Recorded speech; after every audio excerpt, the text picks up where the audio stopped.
अस्सलाम वालेकुम जी। आप देख रहे हैं मेरा यूट्यूब और फेसबुक चैनल सऊदीए वाला और मैं उबैदुर्रहमान। आज हम कंपैरिजन करेंगे आज़ाद वीज़ा और कंपनी वीज़ा के ऊपर। डिटेल बात करेंगे कि आज़ाद वीज़ा जो है उसके बेनिफिट्स क्या हैं और इसी तरह कंपनी का जो वीज़ा है उसके बेनिफिट्स क्या हैं। तो डिटेल जो इनका कंपैरिजन है वो इंशाल्लाह आज हम करेंगे। इसके साथ साथ फिर मैं एट द एंड आपको रिकमेंड करूंगा कि आपको आज़ाद वीज़ा के ऊपर आना चाहिए या फिर आप कंपनी वीज़ा के ऊपर आएँ। तो सबसे पहले हम स्टार्ट करते हैं पॉइंट नंबर 1। पॉइंट नंबर 1 ये है कि आज़ाद वीज़े का जो सारा एक्सपेंस होता है वो आपको खुद करना पड़ता है, जबकि कंपनी वीज़ा जो होता है उसका जो सारा एक्सपेंस होता है, यानी अगर सारा ना भी कहें तो 80 to 85% जो एक्सपेंस होता है वो सारा कंपनी करती है। आज़ाद वीज़ा जो है वो आपको कोई कफ़ील स्पॉन्सर करता है, उसकी आपको फ़ीस अदा करनी पड़ती है। वो फ़ीस जो है वो आपको मे बी आपकी जो मुल्क की करेंसी है उसमें अदा कर सकते हैं, या फिर आप जो सऊदीया की लोकल करेंसी है रियाल्स उसमें आपको अदा करनी पड़ेगी। एज़ कम्पेयर टू अगर हम कंपनी की बात करें तो कंपनी का एक प्रोसेस होता है कि आप कंपनी में जॉब के लिए अप्लाई करते हैं, फिर उनका डेलीगेशन आपके मुल्क में जाता है, वो इंटरव्यू करता है, इंटरव्यू के बाद आपकी सिलेक्शन होती है, देन फिर जो है आप कंपनी के वीज़े के ऊपर आ सकते हैं। आज़ाद वीज़ा के ऊपर आप जहाँ चाहें वहाँ काम कर सकते हैं, लेकिन कंपनी के वीज़े के ऊपर ऐसा नहीं है, बल्कि कंपनी के साथ आपने जिस काम का कॉन्ट्रैक्ट किया है, जितनी ड्यूरेशन का किया है, आपको कंपनी के साथ वो काम करना पड़ेगा। आज़ाद वीज़ा के ऊपर अगर आप किसी कंपनी में तनाज़ुल लेना चाहते हैं तो आप आसानी से ले सकते हैं, यानी अगर आपको कोई बेहतर अपॉर्चुनिटी मिलती है तो आप वहाँ पे तनाज़ुल ले सकते हैं, आपको कोई रोक रुकावट नहीं। उसकी बेसिक वजह क्या है कि आप आज़ाद वीज़े पे आए हैं, यानी कि जो वीज़े का सारा एक्सपेंस है वो आपका अपना है। लेकिन अगर हम कंपनी की बात करें तो ऐसा नहीं है। कंपनी आपके साथ एक कॉन्ट्रैक्ट करती है, आपको उस कॉन्ट्रैक्ट के मुताबिक काम करना पड़ता है। ऐसा नहीं है कि आप अपनी मर्जी से कंपनी को लीव कर सकते हैं, ऐसा नहीं हो सकता। आज़ाद वीज़े के ऊपर अगर आप काम करते हैं तो आज़ाद वीज़े के ऊपर आपको पर और के हिसाब से जो है वो पैसे मिलते हैं। मिसाल के तौर पे अगर कोई मज़दूर है, यानी कोई लेबर है और वो काम कर रहा है सऊदीया के अंदर, तो वो पर और के हिसाब से उसको पैसे मिलेंगे, ठीक है। और मतलब कि अगर वो मिनिमम भी रेट है तो उसका मतलब वो 3500 से 4000 रियाल उसकी मंथली सैलरी बन जाती है। लेकिन अगर हम कंपैरिजन करें कंपनी के अंदर, तो अगर आप कंपनी के अंदर आप लेबर एज अ लेबर काम कर रहे हैं तो कंपनी आपको बहुत ज़्यादा भी दे तो 1300-1400 रियाल लेबर से ज़्यादा आपको रेट नहीं मिलता, और कंपनी आपको मंथली बेसिस पे जो है वो आपको उसका आपके साथ कॉन्ट्रैक्ट होता है। लेकिन आज़ाद वीज़े के ऊपर आपको पर और के हिसाब से जो है वो पैसे मिलते हैं।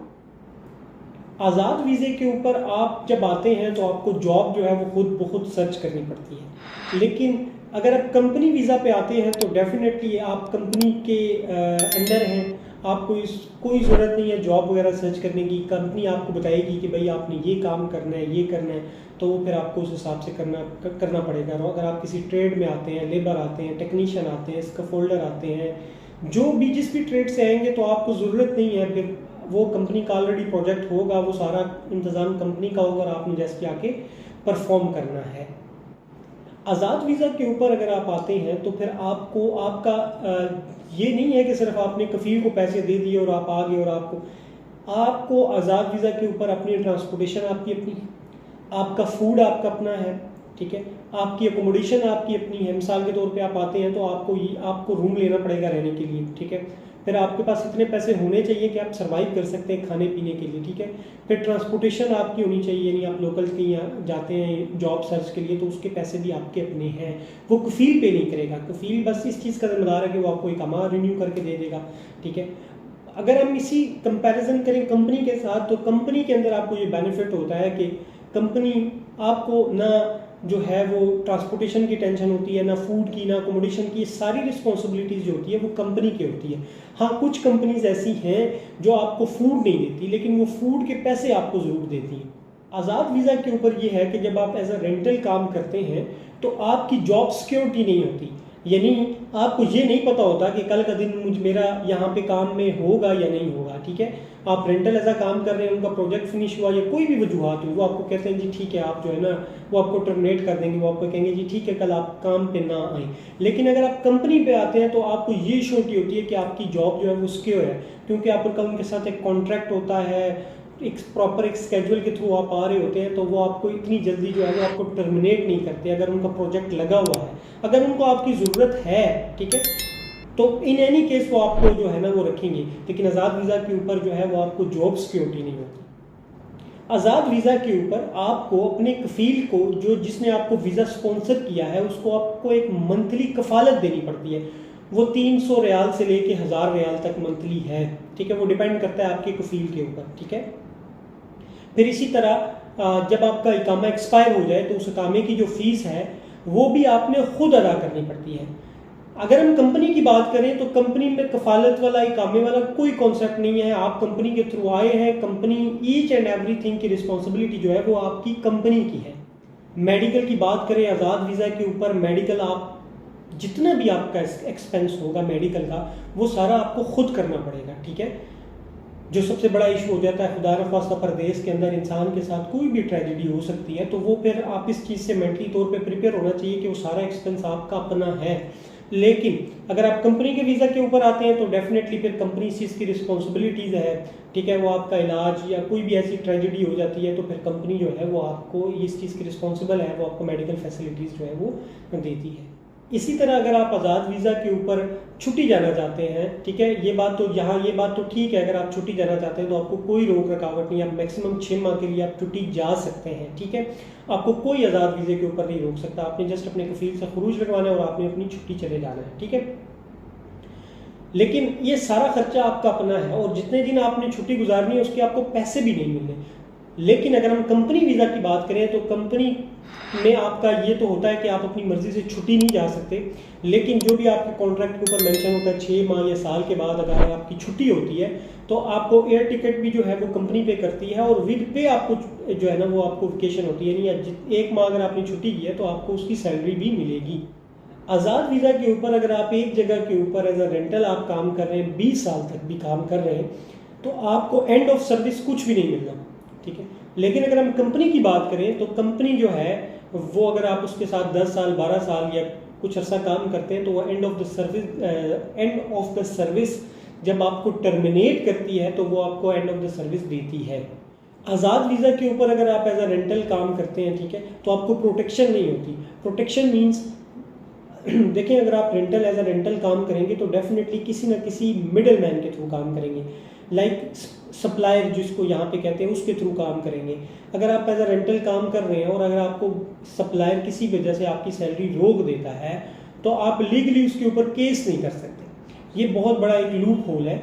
लेकिन जबकि अगर कंपनी के अगर आप वीज़े के ऊपर हैं और कंपनी आपको सैलरी नहीं दे रही या किसी किस्म की आपकी कुछ भी इश्यूज़ हैं तो उस कंपनी के ऊपर आप जो है वो केस कर सकते हैं। फिर अगर आप केस करेंगे आपकी कंपनी जो है वो रेड में चली जाएगी। जब रेड में चली जाएगी तो फिर डेफिनेटली कंपनीज के जितने भी सिस्टम्स हैं, अकाउंट्स वगैरह हैं, वो भी ब्लॉक हो जाते हैं। तो फिर उसमें ये होता है कि फिर कंपनी आपको फेवर करती है, कंपनी आपको सपोर्ट करती है, आपकी बात को सुनती है। लेकिन आज़ाद रेंटल जब आप काम कर रहे होते हैं तो फिर आपके पास ये फैसिलिटीज़ नहीं होती।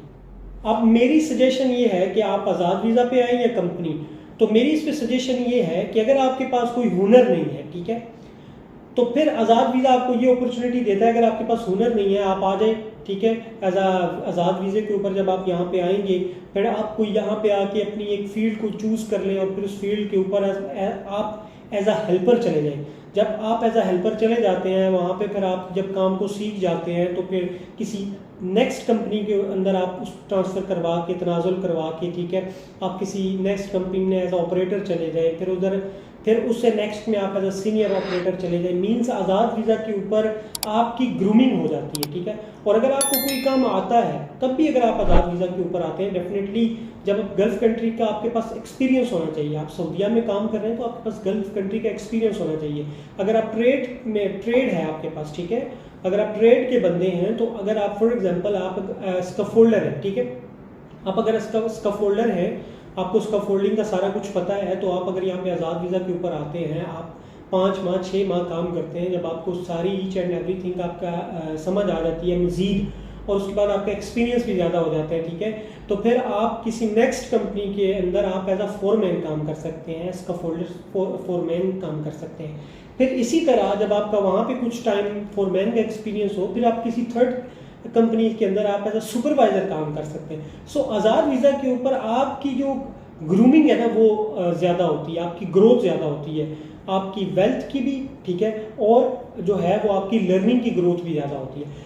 लेकिन अगर आप कंपनी के वीज़ा के ऊपर आते हैं तो डेफिनेटली आप एक ट्रेड के अंदर जब आप आ जाते हैं तो आपको उसका एक सैलरी कॉन्ट्रैक्ट होता है, ना आपकी सैलरी बढ़ती है, ठीक है, ना ही आपका ट्रेड जो है वो बढ़ सकता है, ना वो चेंज हो सकता है। सो मैं ये रिकमेंड करूँगा कि अगर आप आज़ाद वीज़ा जो है उसको अवेल कर सकते हैं, यानी आप फाइनेंशियली इतने मजबूत हैं, तो आपको डेफिनेटली आज़ाद वीज़ा पे आना चाहिए। यहाँ पे आके आप एक फील्ड को चॉइस करके, ठीक है, और उस फील्ड के अंदर आप अपनी मेहनत करें, एफर्ट करें। देखें, ये हमारा ईमान है कि रिस्क जो है वो मुकद्दर के साथ है, आपकी काबिलियत के साथ नहीं है रिस्क का कोई ताल्लुक, ठीक है।